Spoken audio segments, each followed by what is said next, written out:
Salam, xoş gördük hər birinizi. Bugün bir mövzuya toxunacağam.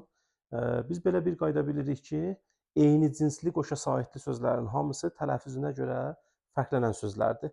Məsələn, bu sözlər hansıdır? Tutaq ki, saat, təəccüb. Məsələn, bunlar bu qaydada olur ki, olur ayın biri düşür, olur saat və yaxud da əyin biri düşür, olur təəccüb. Yəni bu qaydanın bilirik ki, eyni cinsli qoşa sahibli sözlər tələffüzdə fərqlənən sözlərdir.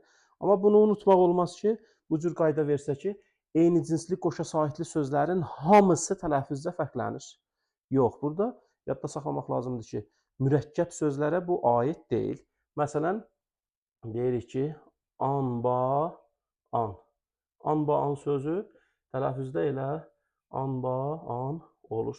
Yəni ki, alardan heç biri düşmür. Deməli, bu qaydanı onda biz deyə bilirik ki, bütün eyni cinsli qoşa sahibli sözlər tələffüzcə fərqlənən sözlər deyil. Bir də sonda bir sual verəcəm.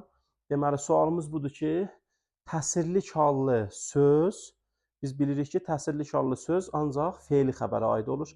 Elə bir təsirli çallı söz işlədəsən ki, deməli, təsirlik hal ismi xəbərə aid olsun. Elə bir dənə təsirli hal, elə cümləni elə işlədəsən ki, təsirli hal ismi xəbərə aid olsun. Yəni cavabını tapa bilənlər yorumlarda yaza bilər. Sağ olun, gələn görüşlərəcək.